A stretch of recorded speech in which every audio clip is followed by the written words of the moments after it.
Once again, good evening to all of you, and a very warm welcome to this session.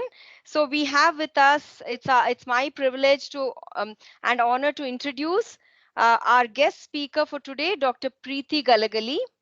Dr. Preeti is currently the Director and Adolescent Health Specialist at the Bangalore Adolescent Care and Counseling Center. She is also the Executive Board Member of the CIAP. Dr. Preeti has held many pivotal posts in various boards and associations in India and the US. She has more than 70 national and international publications on adolescent mental health and care. Dr. Preeti has given more than 100 national and international presentations. Dr. Preeti is also recipient of multiple awards both nationally and internationally. She is incidentally a long associate of BASE in the role of a parent too. Her son is currently pursuing MS at the MS Ramaya Medical College after completing his MBBS at St. John's Medical College. Her daughter completed science education in the Indian Institute of Science and currently pursuing a doctorate at Johns Hopkins. Dr. Preeti, on behalf of BASE, I extend a very warm welcome to you. Welcome, ma'am. And we are all very eager to hear you share the valuable information and with all of us. And I hope the parents are also available along with you, students. Are the parents also with you? Yes, ma'am. Yes. Okay, because in case they have some queries, right, they can ask. Okay, so over to Dr. Preeti without wasting time. Good afternoon. Can you all hear me? Yes, ma'am. Yes, ma'am. Yes. Good Okay, afternoon. wonderful. Yes.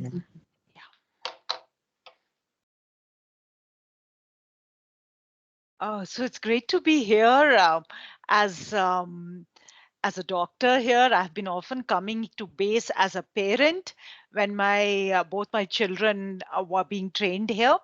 So, these have been difficult times for us. And what we're going to talk in the next few minutes is about building resilience during the pandemic and beyond. You all are familiar with this COVID 19 virus, and the COVID 19 virus hit India way back in January 2020. And since then, it has been there in India, and it hit the world in December 2019, and hence it is called COVID 19. And it has been causing waves of infection, as you can see in this figure right here. And this is a global figure from the WHO.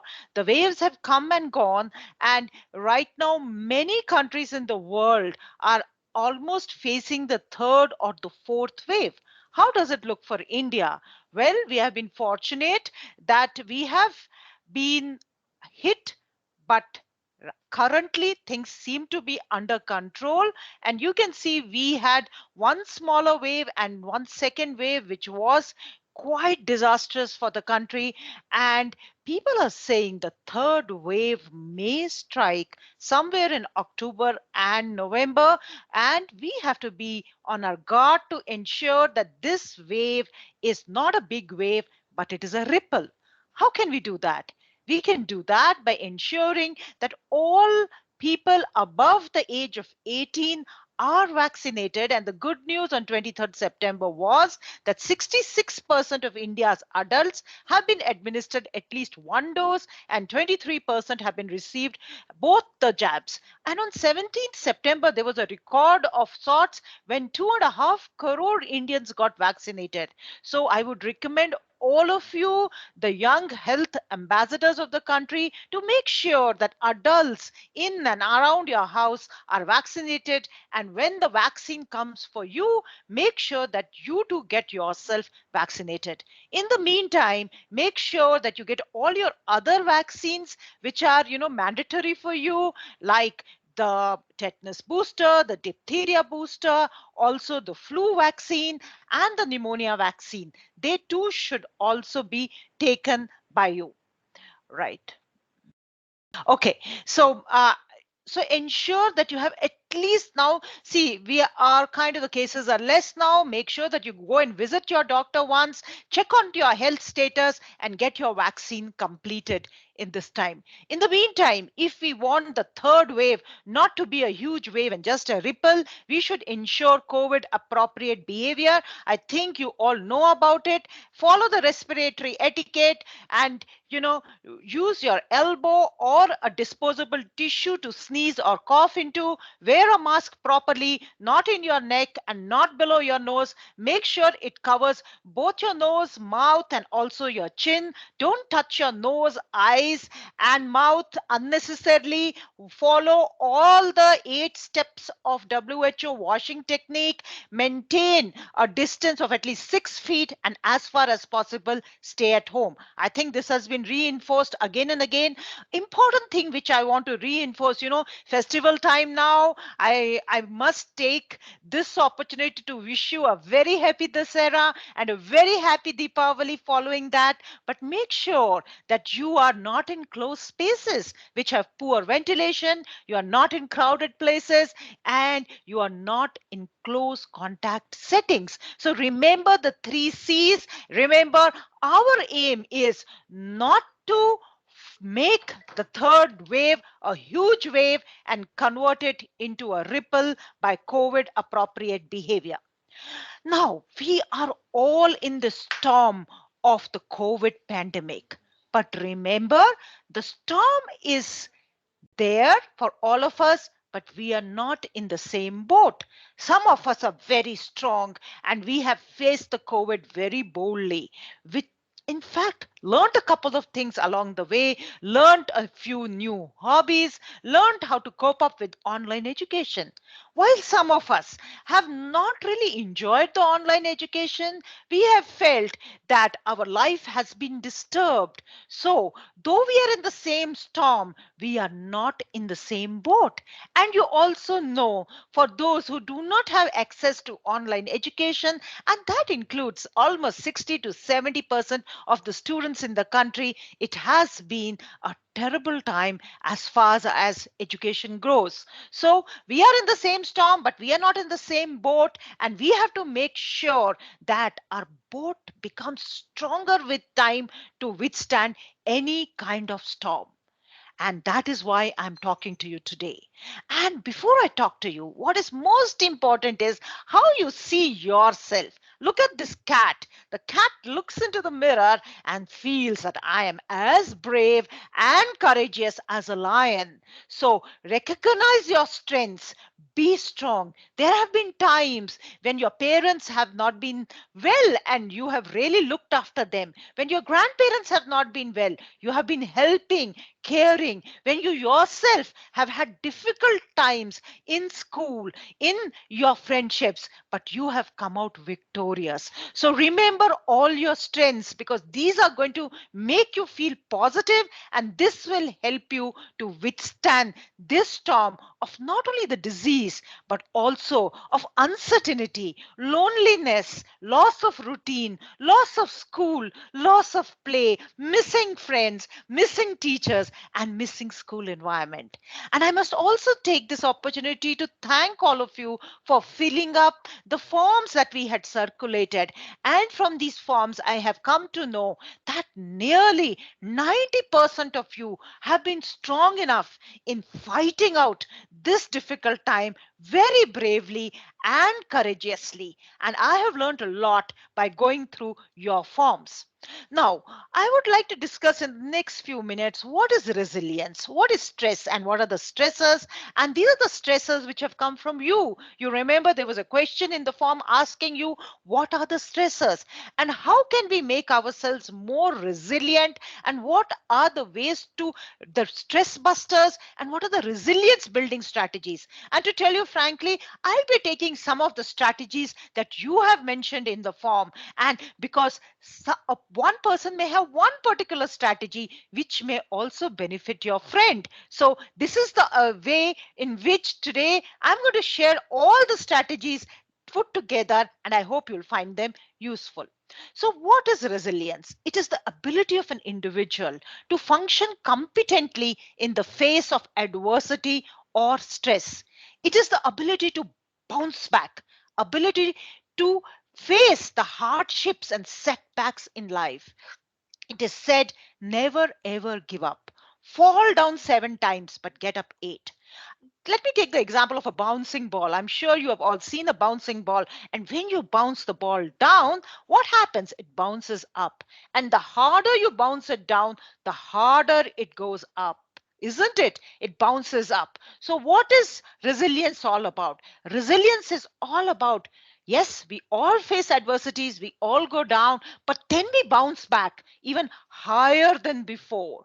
So, this has been a tough time academically, relationship time, but I want you to tap your inner strength and do better, both not only academically, but also socially and also emotionally, and shine, absolutely shine as the bright sun, because you have it in you and we all have it in us, and we need to just tap the potential. Looking for inspiration, you know about this teenager Avani Lekara. She had a accident at the age of 11 years and damaged her spinal column, that is the back, as a result of which she has lost all sensation in her legs. She's not able to walk, but she was the one who won a gold medal and also another medal in the Paralympics in Tokyo in shooting. So isn't this a fantastic example of resilience? Just because she could not walk, she did not give up. And you know about how well we have done in the Tokyo Olympics. You all know that. Neeraj Chopra was a very fat boy when he was young, and he was bullied, in fact. But that did not put him down. He shone brightly and he won the gold for us in javelin throw. Now, Lovlina, all the other Olympic players, do you know, they all had a bout of COVID. They all suffered from COVID, but that did not put them down. They became, and that is a fantastic example of resilience. They bounced back and shown better than their potential. So that is what resilience is all about. Just because somebody had COVID doesn't mean that he sits and he cries and cries. He fights the infection. And you, as young people, have a fantastic immunity and you can fight back. It was not only winning against COVID, but it was also winning against the emotional low, the mental low, the psychological low. And they won over all this and won Olympic medals for India. Aren't we all proud about it? So remember, you're not born with a fixed amount of resilience. Like a muscle, you can build it up, draw on it when you need it. So unless you go for a run, how will you make your muscles of your body and of your legs strong? So unless you face challenges, how can you make your resilience strong? So challenges should be taken up as an opportunity to make yourself and your character stronger, rather than, we all feel a little sad, we all feel a little upset. That's okay, but not to feel upset and sad for days together, but to get up and really challenge us ourselves to be our best picture. So what is stress? So stress, simply said, a is a challenge to our internal homeostasis or our balance. So I'll give you an example. You used to come to school every day very happily. Suddenly, there is an exam. Okay, so there is a change to your routine, and this has caused stress. You have a beautiful complexion, yes, and suddenly a pimple comes on the face, and this can cause stress because this is a change from routine. So the stressor tends to unbalance us. So if you think of a balance, so when there's a stressor, we get a little jittery. But what do we have in us? We have neutralizing responses which can neutralize the stressor so that the balance is maintained, right? So when I take the example of an exam, so what is the neutralizing force? The neutralizing force is you have been studying very regularly and you think exams are a celebration of learning rather than a thing to cry about. So why is that? Because of your regular studies, right? So you take the exam, But unfortunately, probably you have not studied so regularly, you have not done too well. Again, not doing well becomes a stressor. So, what do you do? What is the adaptive response here? You decide to study regularly from next time onwards, and you take the help of your teachers, maybe your parents, to help you study better. So, remember, what have you done? You have strengthened yourself and you have strengthened your social relationships. Unfortunately, in the pandemic, our social and emotional quotient has been under a lot of stress. And this is the time to kind of, refresh these quotients and say that I'm not only going to become stronger from within, but I'm also not going to hesitate to take help from parents, from teachers, from doctors, from counselors if I'm facing a problem. So, the three principles to improve resilience very simply: omit the stressor, right? But remember, exams are never going to go. So, really, you cannot omit the stressor, but what you can definitely omit is your poor preparation. Right? You can definitely study regularly and study with a lot of gusto and enthusiasm and make sure that your preparation is good so the stressor is automatically removed. The second thing is to strengthen your core skills of regular studies. And the third thing is to build a supporting circle of relationships, which include your teachers, parents, and you ask for help. So, resilience is basically only three things: reduce the stressor, make yourself stronger, and seek help from others. Now, there have been many stressors during this period, and I have taken these stressors from the forms that you have filled, what you have said. You have said that there have been personal stressors in the form of weight gain, headache, eye strain, low mood, boredom, and poor sleep. I know you have been facing these personal stressors. As far as the friends go, this has been the most. You have been missing your friends a whole lot during this pandemic. And what else have been the stressors? The stressors have been the mobile. Though the mobile has been a boon, the internet has been a boon as far as learning is concerned. Even now, I'm talking to you through the internet. But you've also told me that too much addiction to gaming and to mobile has actually been disturbing for you, and that has stressed you because you have not been able to concentrate on your studies, pay attention to your studies and to your other relationships because of the internet. You've also told me that during studies you have had poor motivation, poor time management, lack of concentration. You have been missing your school environment, missing your teachers, and you're overburdened by expectations. You know that this is a difficult time, but your parents and teachers expect a lot from you, and you have been overburdened by these expectations. So these have all added to the stress. You have also been anxious whether the COVID would go or not, or whether the community would take COVID appropriate behavior or not. Would they follow it or not? Would the adults take their vaccination or not? Will there be a vaccination for children in the long run? Yes, there would be. Let me reassure you that, and we'll have a vaccine very, very soon, probably next month or in November, definitely for children. And you have also been very anxious about your family. You have been thinking whether your family members would catch COVID or not. So these have been your stressors.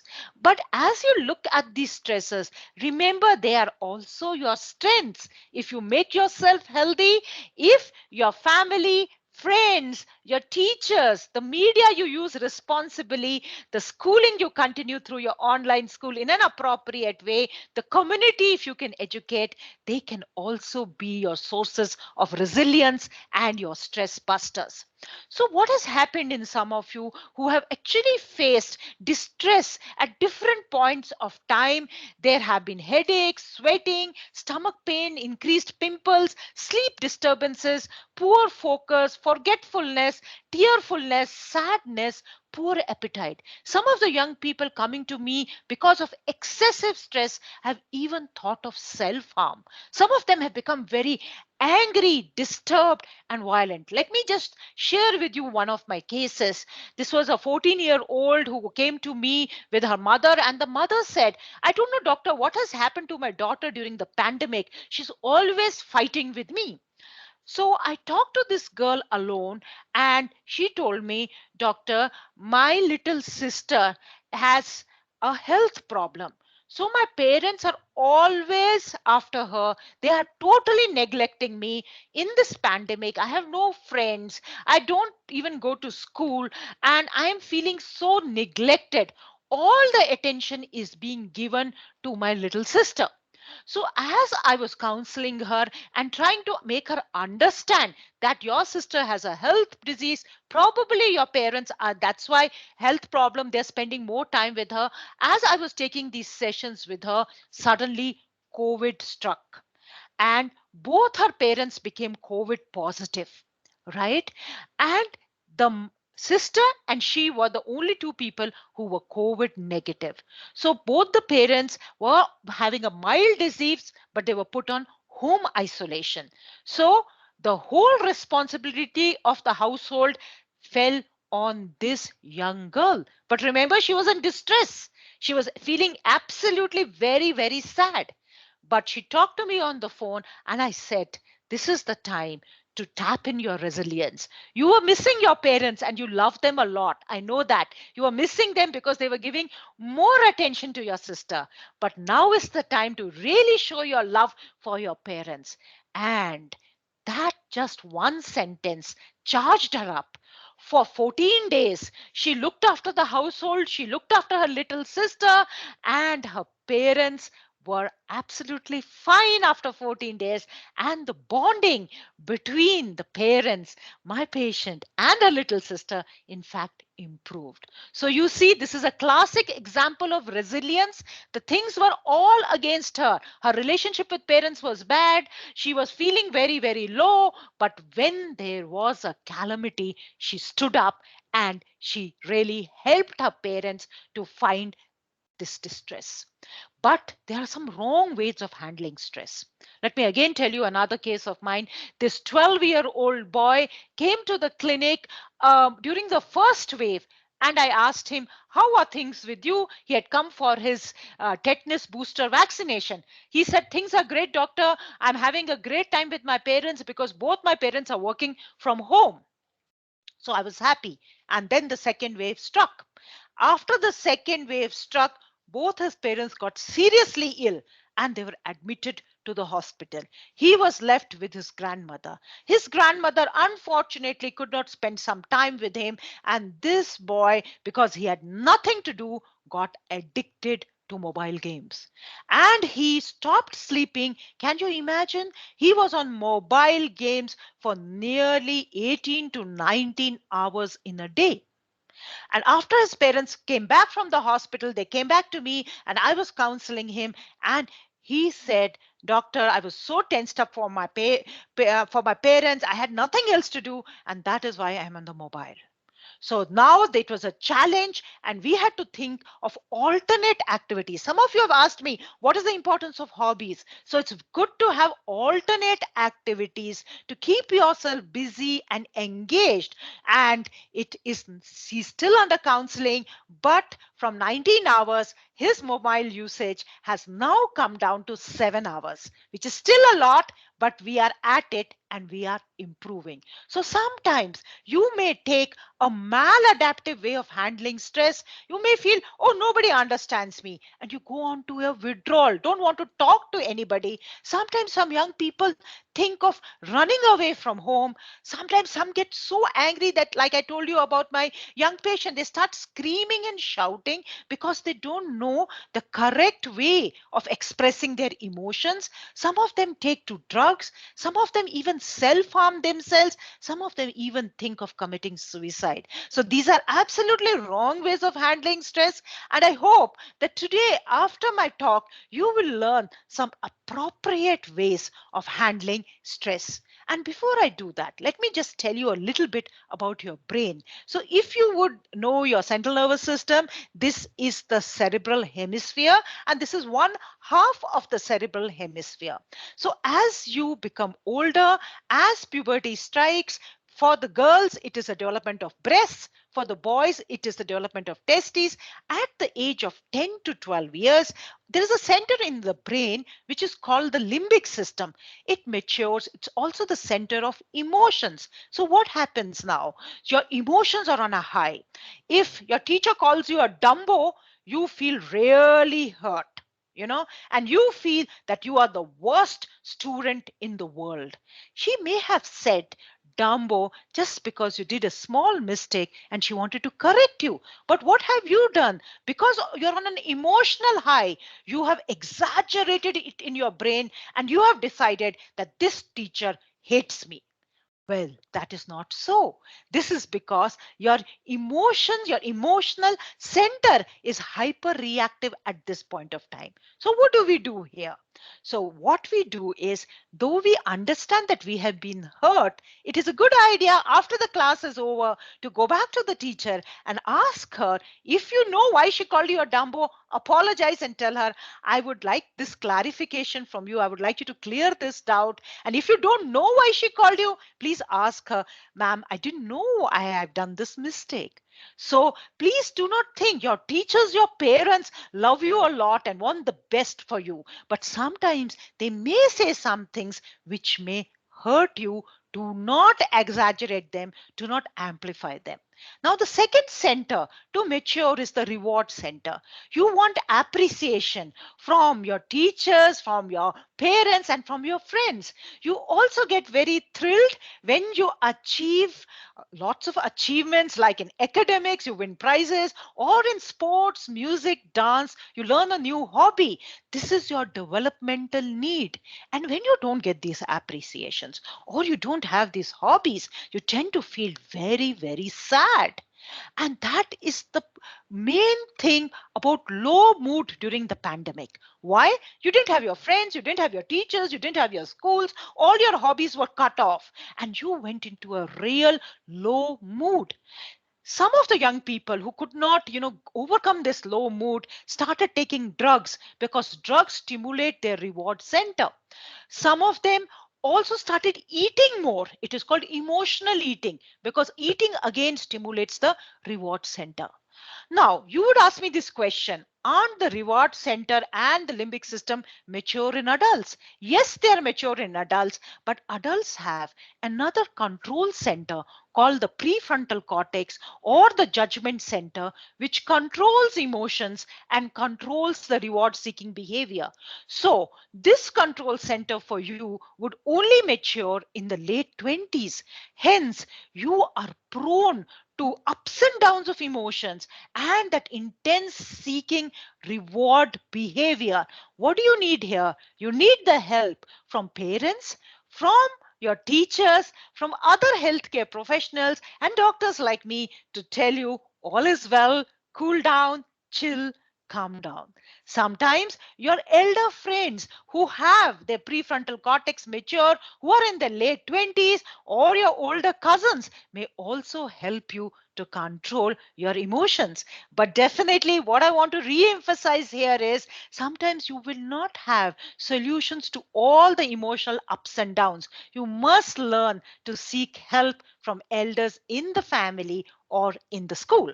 Another point I like to tell you here is about the cerebellum. I'm sure you know about the cerebellum. The cerebellum is the one which helps you in your muscle balance and coordination. That only matures in the late after 19 years or in 20s. That is why no motorized vehicle driving before the age of 18. It's against the law and it's also risky because your cerebellum is not mature. By the way, the most common cause of death in the adolescent period globally is road traffic accidents. So wait till you are 18 to drive a vehicle. Now, this is another interesting slide. This shows the magnetic resonance images, the functional MRI images at different ages in the brain. So what I was telling you about the prefrontal cortex, the blue area show myelination of the brain or maturity of the brain. You will see the brain is fully blue only in the late 20s, and before that you really don't have too much control over your emotions or your reward seeking behavior. Now, before I talk about resilience building, I would first request all parents and teachers to take care about themselves, because as I said, their role in resilience building for adolescents and students is so very important. Many of you who have traveled in an aeroplane, you must have heard this: put on your own oxygen mask first before helping others. So I would request all parents and teachers to take care of their physical, mental, social, and emotional health. And if they are not feeling healthy, to seek help from a healthcare professional before they even try to help adolescents. And I'm sure you can pass this message to your parents. And if they are not so healthy, make sure that you help them to become healthy. So let me come to tips for some good health. Well, you were all asking me, you've put on a lot of weight, and the putting on weight is mainly because of eating more junk food and not exercising. So you all need to eat a lot of fruits and vegetables and an iron rich food. Iron is a part of hemoglobin, you all know that, which is the oxygen carrying pigment. It is not only important for your physical well-being but also for your memory. And which are the iron rich food? For those of you who are vegetarians, all the green leafy vegetables, dates, jaggery, they all are iron rich. And in the soppu, if you can put a little bit of lemon juice, it has vitamin C, which increases the absorption of iron. For those of you who are non-vegetarian, yes, chicken and fish are also good sources of iron. For especially for girls and even for boys, I would say this: it is good to take iron tablet once a week and deworm yourself every 6 months. You can talk to your pediatrician about this. Decrease the intake of coffee, tea, sweets, and salty stuff like all the chips and the kurkure. Exercise 60 minutes per day. Extremely important for physical and mental well-being, to get your dose of endorphins, to feel healthy, and to lose weight as well. You must expose yourself to sunlight to get a dose of vitamin D.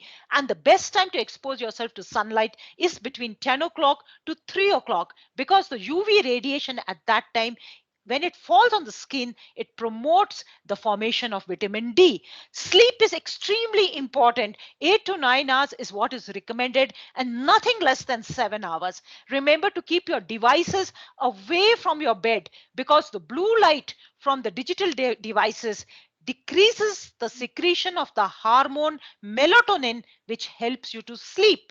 So make sure you switch off all your devices 1 hour before you go to sleep, and your devices are being charged outside your bedroom.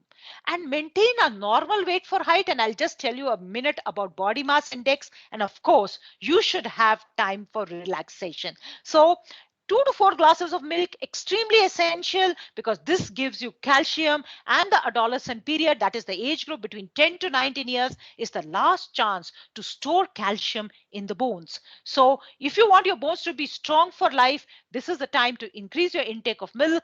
Those of you who don't like milk can take curds. Curds is a good alternative. Make sure you have 6 to 8 glasses of water as well.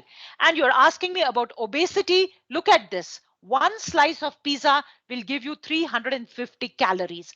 And if you continue to eat 1.5 slice of pizza every day for a week, at the end of the week, you will put on 1 pound of fat. So remember, all this cold drink, French fries, ice creams are loaded with calories, and even one or two taken consistently over the week can make you put on weight. So what I would suggest, we all love this stuff. Even I love sometimes this junk food, but remember to curtail it to only once a week or maybe twice a month. That would be a healthy way to moderate the intake.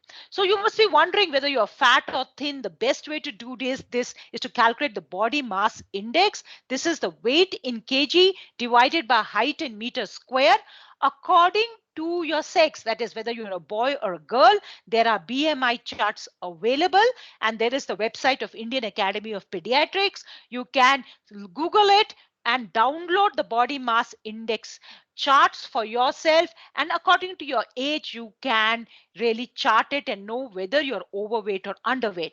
Just for a reference, in your age group, less than 16 is underweight, above 23 BMI is overweight. And please do not get carried away by what your parents or what your teachers maybe or even what your relatives say and just looking at you. Please calculate your body mass index to decide for yourself whether you are fat or thin. And if you are fat or thin, please do consult your doctor, who will tell you the right way to either put on weight or lose weight. I wanted to show you this another scan image, which is an interesting study. Now, there were 20 students who were asked to take the same test. And these are the students who sat down quietly for 20 minutes, and these are the students who took a 20-minute walk and then took their test. And when they were doing the test, the scan was also done, and you can see the students who exercised, they had more blood going into the temporal part of their brain, that is the memory center. So remember, exercise is not only for physical fitness but for mental fitness and for memory. So even if you exercise a few minutes before your exam, you can really tap on your memory cells and do better. So I am all out to encourage all of you to exercise. And what is adequate exercise? It is not just strolling. It is exercise after which you start sweating, or it is exercise when you are doing the exercise, you are too breathless to speak. That means if you're walking, you have to do a brisk walk. If you're just chatting with your friend and walking, well, that's no exercise. People ask me, how do I exercise during COVID? Right now, of course, the restrictions are down and you can very well go outside and you can jog, you can cycle. As long as you maintain your distance, you can play badminton. These are good non-contact sports to play. You can also play tennis outside. But at home itself, you can do online fitness classes. You can skip on your terrace. You can dance. Dance is a fantastic way of actually exercise. You can also go up and down your stairs. And if you have a treadmill at home, please use it. If you have an exercise bike, please use that. And you have this Xbox, those are the mobile video games in which you are playing those mobile games and you're also moving. So there are lots of things which you can do at home. And Nimhans has a fantastic online yoga module for children. You can look at it and do yoga at home, which is extraordinary for both mind, body and the spirit. So these are some suggestions for you which you can do. And I know you have had long hours of online education. I'm going to talk a little bit about ergonomics. That is the correct way of using the device. So when you're using your laptop, or for that matter your desktop, make sure that your arm and forearm are at 90-degree angle, and your thigh and your leg are at 90-degree angle, and your eyes are at the top level of the screen. This is so very important, because if you don't follow this and you lie down and you slouch on the sofa and see your laptop, you're definitely going to get a neck pain and you're going to get a back pain. So the correct posture needs to be followed. And when you are looking at your mobile, when you put your head down,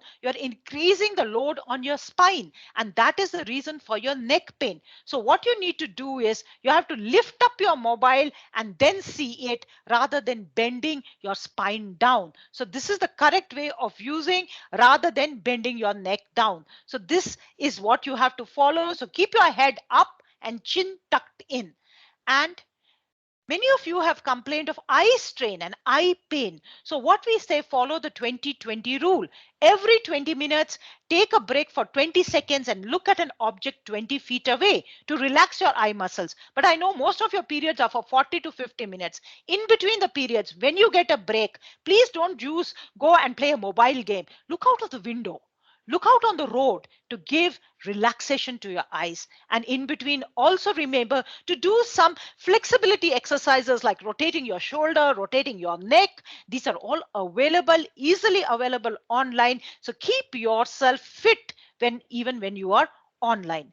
You all have goals in life, and I'm sure you have short term goals and long term goals, right? So goals should be smart goals, that is specific, measurable, attainable, relevant, and time bound. If somebody comes back to me and says, I want to be Sachin Tendulkar, I would say that's not a smart goal.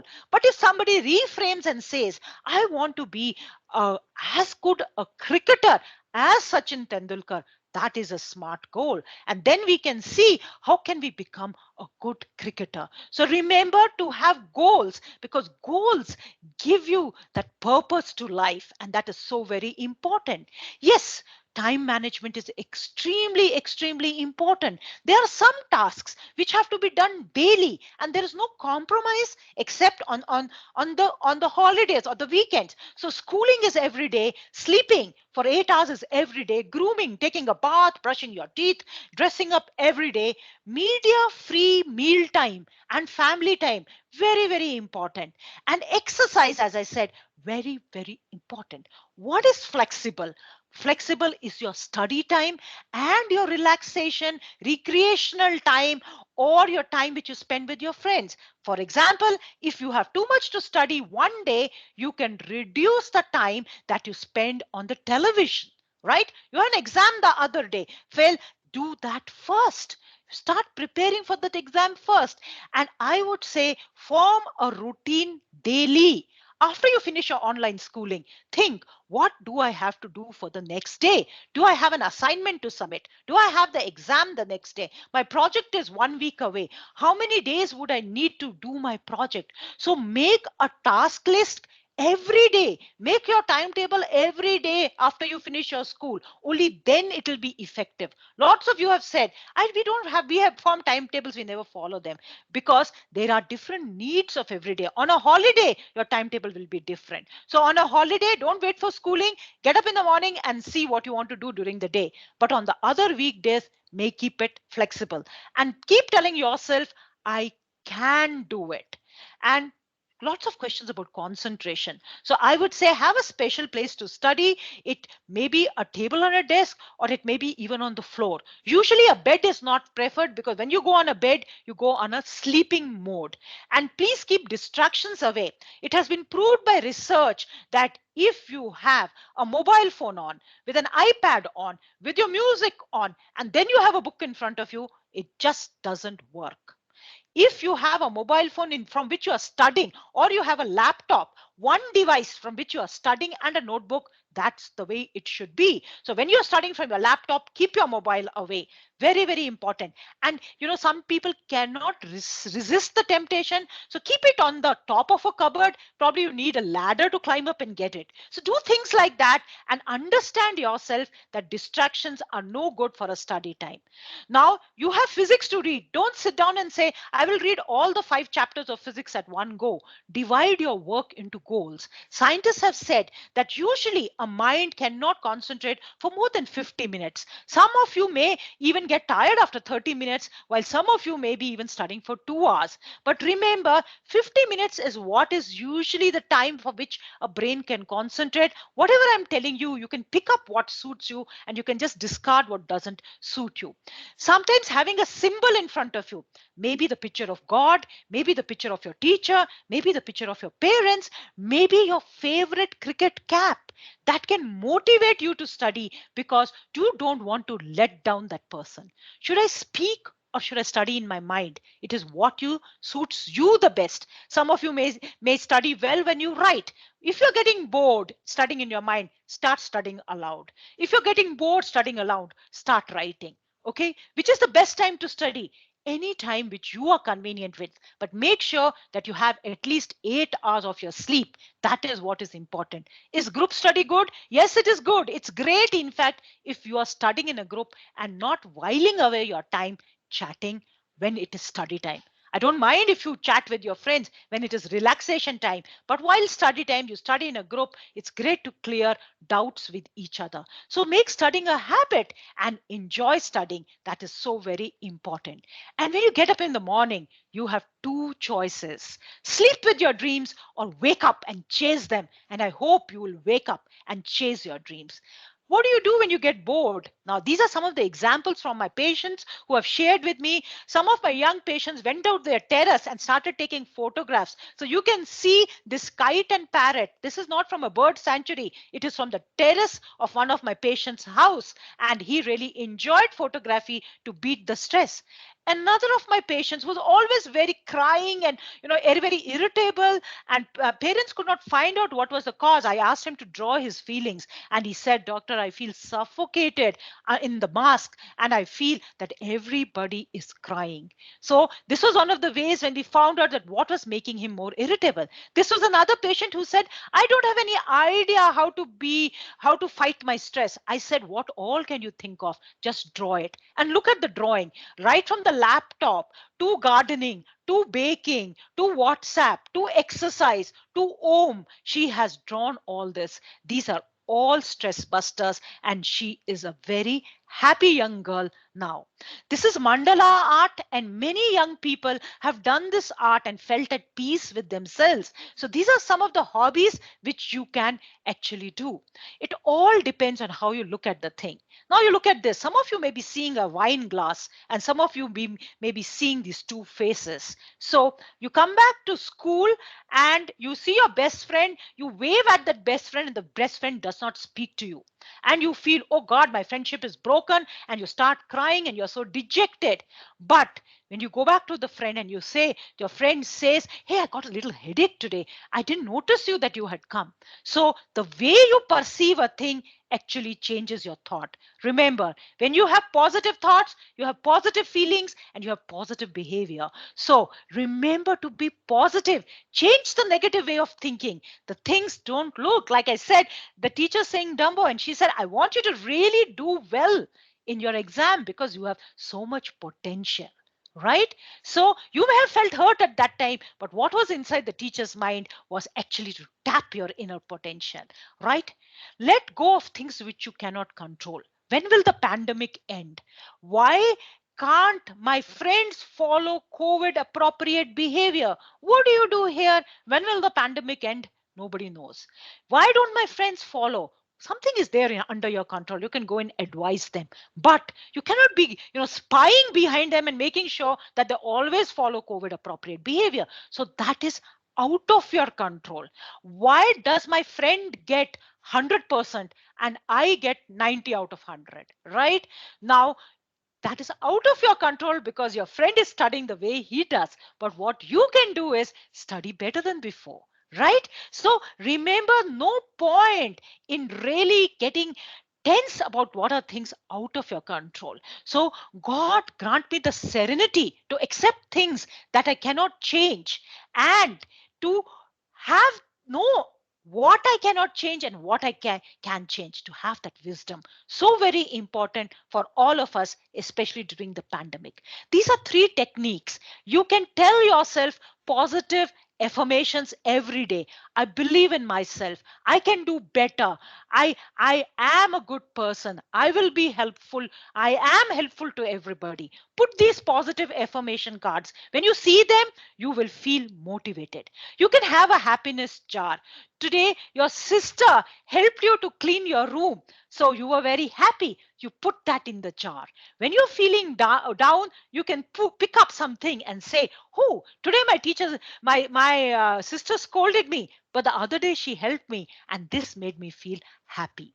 You can even maintain a journal in which you can write down what things went right, what things went wrong, and what went wrong, how could you improve on them. So these are some techniques, and these build up resilience. I'm sure you know about the thirsty crow story. So suddenly you realize, online I'm not doing well in maths, so I stop reading maths. If the thirsty crow had not looked for water and put these stones, he would have died because of thirst. So not reading maths actually is not an option at all, not in 8th, ninth, and 10th standard. You have to read maths. So what are you going to do here? You are going to use your problem solving technique. Who can help me? Can my teacher help me? Can my tuition teacher help me? Can my parents help me? Can my brother help me? Look at all the options. Or can I go online and look for some videos that will help me to study better? Analyze the pros and cons. Oh, my brother is in a bad mood all the time. I don't want to learn from him. Well, I can then go to the online. So have a plan A, B, and C. Pick up the best plan. Use that. If that doesn't go, use the plan B. Never ever give up. And that is extremely, extremely important, because definitely there is light at the end of the tunnel. When you're online, remember, whatever you post online, that is like a digital footprint that can never be erased. Later, when you go for employment, your employer can go through what all you have posted online, and then he will decide whether to employ you or not. So when you post something online, remember, ask yourself, think. And what is think? Think is an acronym. Whatever I'm posting, is it true? Is it hurtful? Is it illegal? Is it necessary? Is it kind? And then decide what you want to post. If you're getting cyber bullied, please do not delete the messages. Save the messages, because they can be reported at this website, cybercrime.gov.in. So this is an important website to keep, because then you can use this as a proof. Remember to block the bully and not to respond to the bully, and never fall into the trap of meeting strangers whom you meet online. Be very, very careful and stay away from the infodemic, the fake news. You're talking about friends. How do we connect? Social media is the only way that you can connect, but use it in a healthy way. Use it to build up friendships, not to break friendships. Use it to remain healthy, to be socially and academically connected. Remember, your grandparents at this time, who are very distant, are facing a lot of problems due to COVID. Keep the connection on. And remember to feel grateful to all the corona warriors. It may be a sweeper who's sweeping the road, or it may be the postman, it may be a doctor, it may be a nurse, the police. Feel grateful. Feel really, really grateful for all these people. But the most important stress buster for you is your family. The family is never under lockdown, though the whole country may be on a lockdown. Remember to strengthen your bonds with your parents. Communicate with them, negotiate with them. I know you have been having fights because of online education, and you have been having fights regarding the digital media. Negotiate your time. You have been online for your online schooling. At least rest of the time, be try to give yourself and your mind some rest from the digital devices. Try to pursue your other hobbies. Discuss with your parents your life goals. Take their opinion and encourage and help each other. Help the senior citizens, those who are in quarantine, the other patients and corona warriors. Because when you help other people, your stress also gets relieved. The last technique which I'm telling you, the pressure cooker technique, when there is pressure building up in a pressure cooker, what happens? If the vent is closed, the pressure cooker would burst. Right? At this point in time, you need to have your vents. Can I reduce the fire which is heating up the pressure cooker? Can I reduce the triggers? Can I study regularly and not have a trigger response just before the exam? Can I talk to somebody to relieve my pressure? Can I do skipping and jogging when I'm stressed out? Can I do singing, dancing, or maybe even drawing when I'm getting stressed out? So choose the way that you're going to vent your feelings. Don't allow the pressure to build up. And if you can't think of the vent, talk to somebody whom you like, whom you trust, and that person would be surely very, very helpful. So this is what we have been talking about healthy eating, healthy sleeping, physical activity, talking to each other, connecting with nature. When you see nature, you are grounded, and being on top of your studies and avoiding maladaptive strategies. Some of you have lost people during COVID, which have been very, very dear to you. You have lost near and dear ones. Remember, their memory will always stay alive. How can you keep their memory alive? Maybe by planting a tree in their memory, by keeping a photo album, by doing things which they wanted you to do, what the dreams that they had for you. They will forever be a part of your life. Yes, we will miss them, but they have been gone forever. We have to learn how to cope up with this grief. When you go back to school, remember to follow all the standard operating procedures. Wear your mask, maintain distance, follow what your teacher is saying, sanitize, clean your hands properly. And when you fall sick, please tell your parents, please tell your teacher that you are sick, and try avoid coming to the school during that time, because though you may not have COVID, unless it is proved otherwise, any fever in this COVID time is said to be COVID until proved otherwise. So keep yourself safe and keep all your friends safe.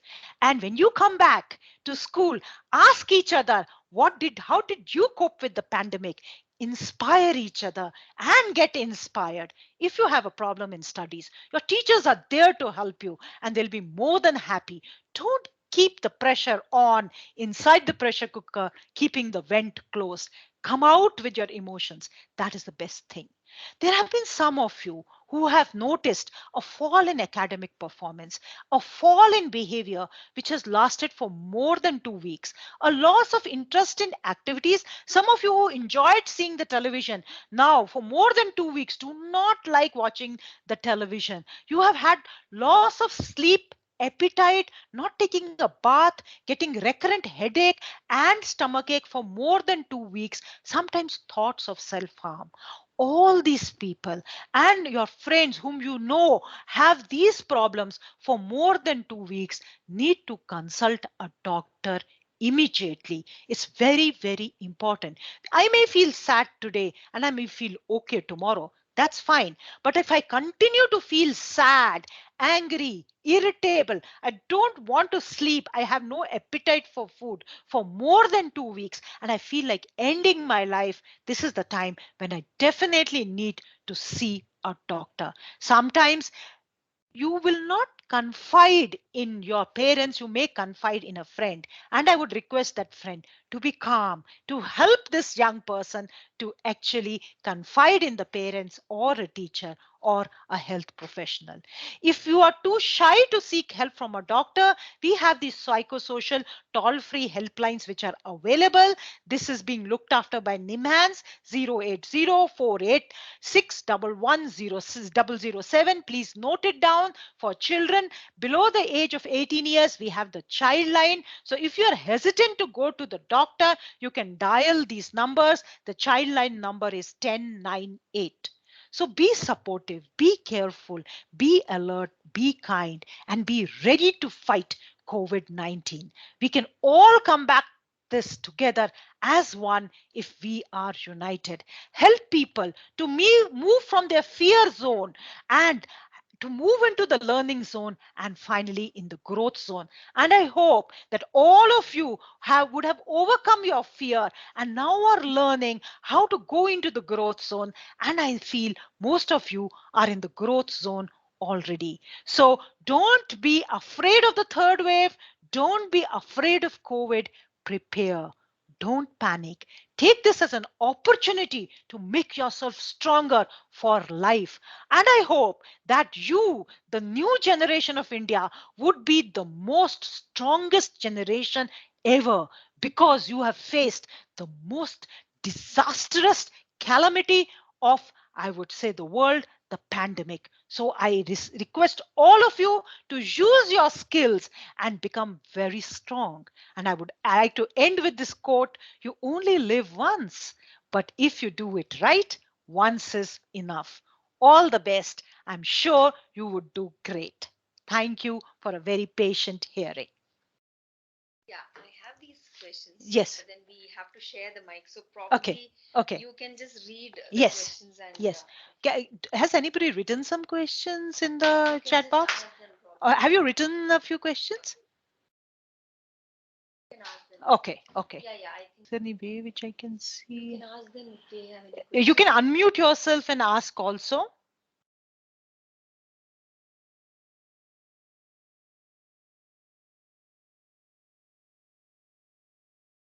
Does anybody have any question? You can unmute yourself.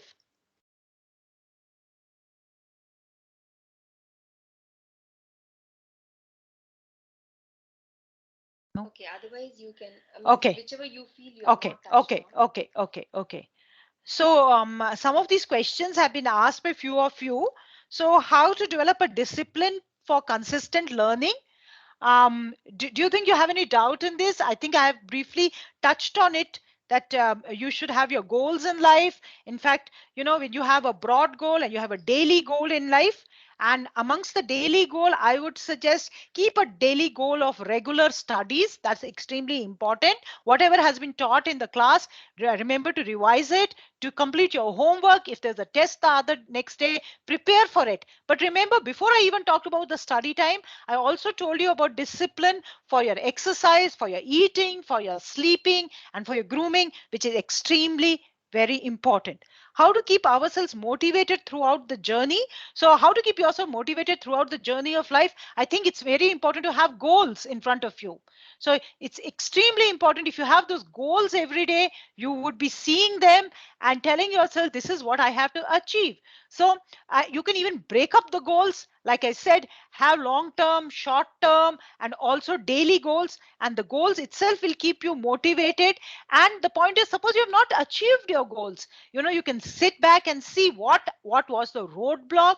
And sometimes you may not be well, and be kind to yourself and always have the hope that you can always meet your goals. Okay, so when we are in a class, many students answer before we do. This demotivates us and we lose interest. How to cope up with this? So, like I said, I think this is a request which you need to make to your teachers, that probably everybody should be given a chance to speak.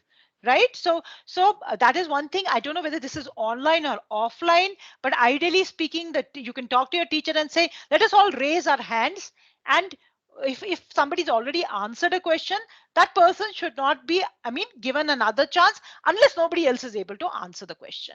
Right. So I think, again, you may think that this has it, everything has a solution if you think about asking other people. Sometimes we say, oh, teacher may not like this, but actually teachers are also wanting you to answer. And in fact, if you have not been answering, they'll be more than happy if you answer. But you have to go and tell them that I also feel like answering, and make sure that there is some kind of a queue system or a line when everybody is allowed to answer. We feel that we are not at all free. How to manage our time well so that we don't feel overwhelmed? So this I've been telling you again and again. Make sure that you have time for your hobbies. Make sure that you have fun time with your family. You bond with them so that you don't feel overwhelmed, and use the weekends well. That's important, because what you have not been able to achieve during the weekdays, weekend is for fun. Definitely have more fun, but also make sure that you catch up on things which you have not done during the week. Sometimes we make timetables and plan well, but when it comes to execution, it feels very stressful. What should I do? That's why I said make daily timetables. That's a really good thing. How many hours do you have after your online schooling? And what all do you want to do with that time? So make it that way. If you make your daily timetables, what is necessary to be submitted the next day, you would really be kind of more in control of it. But do make a timetable for the day, because this will help you to schedule and use your time efficiently. How to get over the habit of procrastination? Okay, so I would say that a little bit of, don't be too strict on yourself, and don't always aim for perfection, because sometimes you may get into that and get overwhelmed with always being perfect. So we are bound to somehow. So for example, let me see, if you have a plan to revise one physics chapter, and that day you couldn't revise because some of your guests had come home, right?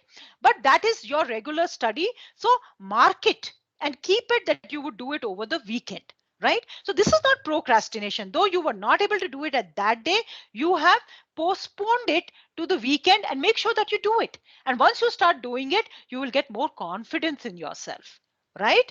So see, procrastinated, you're only cheating yourself. That's the only person that whom you are cheating. So as far as possible, think, why am I procrastinating this? And is there a genuine reason for procrastinating? And if there is, then go make sure that you complete the next day. But if it happens again and again, then probably you don't like the subject, probably you don't understand the subject, probably you need more help. That can also be a reason. Suppose you are asked to read something which you don't understand, I'm sure you're going to postpone it to the next day. But that is the time when you again take control of the thing and see from whom can I seek help, right? And as I said, not studying any subject is not an option in 8th, 9th and 10th. You have to somehow clear the subject and do what is best. So seek help from other people and other elders. Is it always important to plan our life? What is wrong with an unplanned life? Well, actually, COVID has taught us that nothing what is planned works, and we have to cope with uncertainty. We never thought schools will be shut down. We never thought that businesses will be shut down. We never thought that, the whole country will go into a lockdown. But we coped with it, right? So we would have had big plans during this time, but somehow we postponed these plans. So as far as possible, you see, if you make a plan, you may have some control over it, right? But be ready that this plan, there may be some roadblocks, and we have to keep our mind open how to overcome the speed bumps and the obstacles. So that is the way I would like to take it. Rather than leading a totally unplanned life, have some planning, and if it doesn't, is not successful, think of another way or another way to overcome the obstacle. How important it is to have some hobbies? I would say extremely important. And you have seen me saying again and again, hobbies relax your mind. It actually triggers creativity in you. And it is absolutely wonderful to have a hobby because it stimulates. And in fact, people who play musical instruments, you're using both your hands, you're stimulating both your right and left part of your brain. And that's great for brain growth. So I would say, please go and play the hobbies. And I've told you about exercise, how important it is. Keep some time aside for hobbies. It may be even 10 minutes, 15 minutes, depending on your schedule, or it may be even 1 hour over the weekend, but keep some time aside for hobbies. Very, very important. So any other question? Does any parent have any question?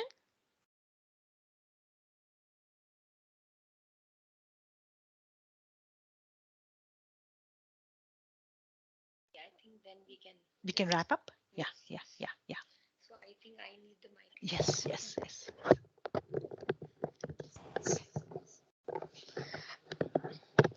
Um, I'm sure students, you have all benefited immensely by this session. And I thank Dr. Preeti for making time to speak to our students. I'm sure now you can plan, and you can rather than getting it from the teachers, you have got it from this a psychologist, and who has been really working with the adolescents. I hope you will be immensely benefited from this program. Thank you all for attending. Thank you very much. Thanks a lot. Excuse me, ma'am. Yes. Ma'am, Yeah, tell me. I had a doubt whether why listening to music while doing our works does not work, ma'am. Okay, Vasam Sethi has. I will give it to. I will give it to Doctor. She will probably answer. Just a minute.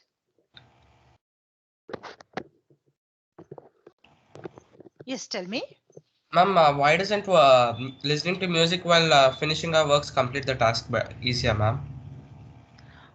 Why doesn't listening to music? So what happens is, now when I talk only about music, now music is again something very individualized.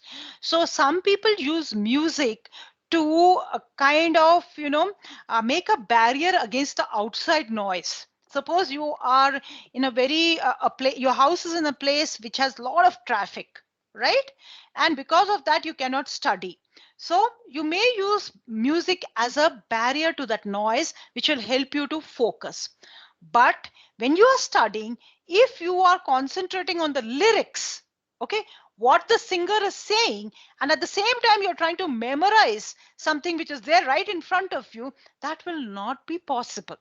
So neither will you be able to enjoy the lyrics well, and neither will you be able to actually memorize what you are trying to memorize. So I would say that try to keep your focus. You can definitely use maybe music, just the music going on without lyrics, or if you can kind of detach yourself from the lyrics, it may help you to focus better. I hope I made myself clear. Yes, ma'am.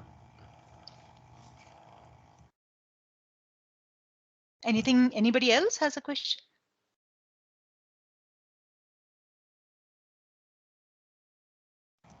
Ma'am, Ma'am, ma'am, are there any like study tips for exams you would like to give us, ma'am? You mean just before exams? Are Ma'am, you before and to go after. Sorry, before and during exams. okay? So the first key thing is uh, the most important study tip is to have regular study techniques throughout the year. So that's very important. Now, when you're studying regularly, you can also make these flashcards, mind maps. If you have them readily written down. For example, if you have all the formulae, the physics formulae, the maths trigonometry formulae written down chapter wise in the form of flashcards, just before the exam, it's very easy, especially when you have a final exam and when you have lots of chapters.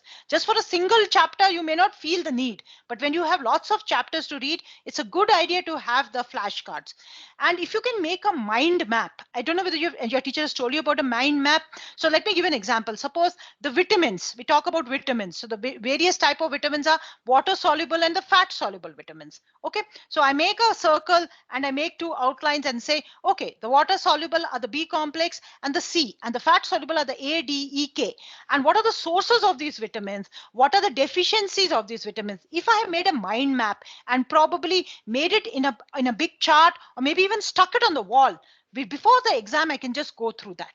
Okay, so that's another good technique to follow. Then another technique is what we call is the SQ3R method. That is the survey, questions, read, write, and review. So what is that method? Now in that method, what we do is when you're reading your textbook, each paragraph of your textbook, you convert it into questions. For example, let me take again plant life. Now, when you have plant life, you have roots, you have leaves, you have flower. So you're reading a paragraph on the roots. Now, when you're reading the paragraph on the root, don't read it like a storybook. From root, don't go on to leaf and then go to the flower. First, read roots. What are the types of roots? So the top would be types of roots, fibrous and taproot. So on the side, make a question, or in a separate notebook, make a question. What are the types of roots? What are the functions of the roots? Unless you have learned those functions, only then go to the next paragraph of the leaf. So what you do is you have made a question bank. I'm sure you have an exercises at the end of the textbook. But what happens in exam is they ask you questions from in between the textbook, right? So if you have your own question bank, what you can do is just before the exam, you need not read each and every line. Just go through your question bank, and whatever question you're not able to answer, you go back. But remember, all this technique, flashcards, the mind map, the SQ3R has to be done on a regular basis throughout the academic year. Now, when you're talking about just one day before the exam, of course, you need to revise everything. I think the most important thing is you must do a planning. So suppose you have 10 chapters of a subject the next day and you have 5 hours to study. You have given one exam, you have come back, and you know you have 5 hours to study and you have 10 chapters. You will give half an hour to each chapter roughly, so that no chapter is left. But on the other hand, if you know that you have already done 5 chapters before, one day before, then you have 5 hours, 5 chapters, you can do one hour per chapter. That is what you need to do. Second thing is you cannot learn anything new just before the exam. Remember, if you have not read it before, just let it go. Let it go, doesn't matter. For the next exam, you read it well. Okay. The third important thing to remember is get your pencil, pen, scale, rubber, everything ready one day before the exam. Okay, don't leave it till tomorrow morning and then, Amma, where is my rubber? Where is my scale? So, Amma gets tensed up. Don't do that because it'll spoil your mood also. So, make sure that you have everything ready. Remember to sleep. Very, very important. Many people, miss their sleep. What happens in sleep is it not only is recharging your body, it is restoring your memory. So, something dramatic happens in sleep. What is really important gets consolidated in your memories. So people who do not sleep, in fact, get into a stress response next day, and they get shivers, trembles, and then they black out, because the emotions will black out the memory center. So remember to sleep for a minimum 7 hours, if possible 8 hours. So be regular with your studies before, so that you can have good sleep before that. Of course, if you can manage some exercise, I showed you an example. In the morning itself, you can also exercise, or one day before, remember to exercise to sharpen your memory. Now, on the day of the exam, get up at least 1 or 2 hours before. Just don't get up from the bed and go for the exam. You'll be totally jet lagged. And when you go into the exam room, when you go to the school, remember that you don't have to talk to many of your friends, because sometimes your friends will say, have you read that chapter? Oh, no, I have not read. And you'll get jittery. Talk to a few set of friends whom you know, who will pump you up, who will motivate you, who will help you with some things which you have not understood, because otherwise you will feel pretty down, right? And when you get your question paper, remember to really time it. So example, 60 minutes, 5 mains, 10 minutes for each main, right? And leave 10 minutes for at least some kind of revision. Very, very important. I often tell young people, go into a double role. For 50 minutes, become a student. For the last 10 minutes, become a teacher, as if you are checking your own paper. So this will be very, very useful. Another thing to remember is, once you feel that you're getting a blank out, you can use some quick relaxation techniques. So these are very standard techniques. One is the technique of clenching your fist. You can clench when you're getting very tensed up, you can't remember what you have read. So you clench your fist, close your eyes, and tell yourself, all the tension is in my fist, and then slowly open it and say, chill, cool, relax. Do this for a few seconds, and then once you have taken a time out from what you don't know, you will feel relaxed, and if you have read it before, it will come back. Okay, so this is called like something like jogging your memory. Another thing which you can do is deep breathing. Usually we breathe from our chest. Remember, keep one hand on the chest, one hand on the abdomen. Breathe out. You empty your stomach like a balloon out. Just deflate yourself, and then take a deep breath in to fill up your tummy and not your chest. So when you fill up your tummy, abdomen, what happens? Your diaphragm gets pulled down, and more oxygen goes into your lungs. The second thing what happens is, at the diaphragm there is the vagus nerve, which is a relaxation nerve, parasympathetic nervous system. You will feel very relaxed. So this is what you do when you are doing the exam. And after you come back from the exam, if you have an exam the next day, please remember, don't do a postmortem of the previous exam. Oh, I did this wrong, I did this wrong, I shouldn't have done this. You go into a discussion with your parents or with your friends. Don't do that. Start preparing for the next exam. After all the exams are over, then you can come back and go to the mistakes that you have done, right? And always remember, if you are not successful, doesn't mean that you are unsuccessful. It just means the action or the way you studied was not successful, and you have to improve on that. And if you're successful, enjoy the process and pat yourself on the back. Okay, and that's the way I would in brief tell you about exam tips. I hope that was useful. Yes, ma'am.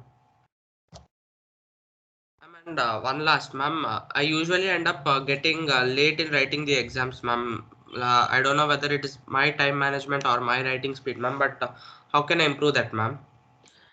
Yeah, so the only way to improve that would be to give yourself tests. You have to give yourself practice tests. It could be writing one question only. It could be just writing one question and trying to improve your speed on that. Or it could be giving yourself multiple questions, and maybe sometimes asking your teacher to give you a short kind of a test which you can do at home, and keep on improving your timing on that. That's the only way. Like I said, you have to, yes, probably you have to write faster. Or is it that you don't understand some concepts and you take it a longer time to write? Is that the issue? Or is your speed has to increase? So you will have to do a little bit of introspection on yourself. What is going wrong? Why are you not able to really complete it? I would say target the questions which you know first. That's important, and leave what you feel you'll take, it's a little tough or you'll have to think more for it. Leave it towards the end. that may help, and try to save time on the questions which you know well. Suppose you have given 5 minutes for the question, and if you know the question well, you may be able to do it in 2 or 3 minutes. So you would have saved those 2 minutes, which you can use for a tough question later.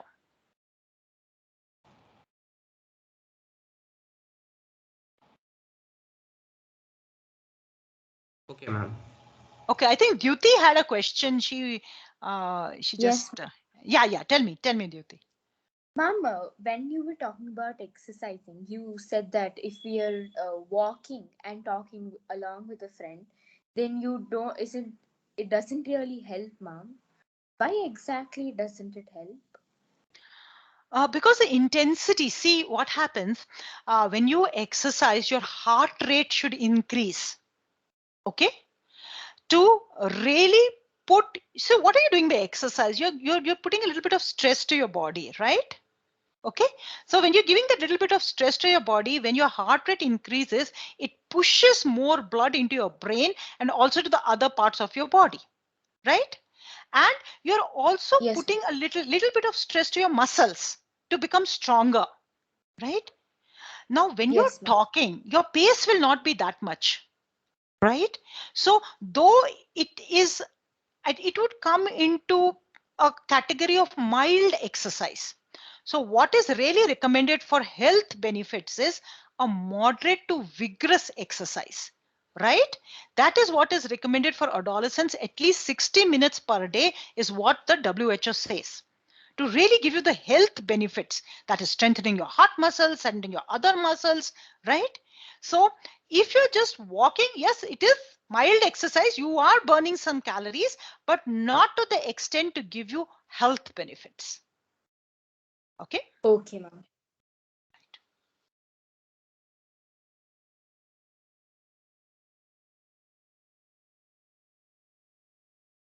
Does anybody else have a question?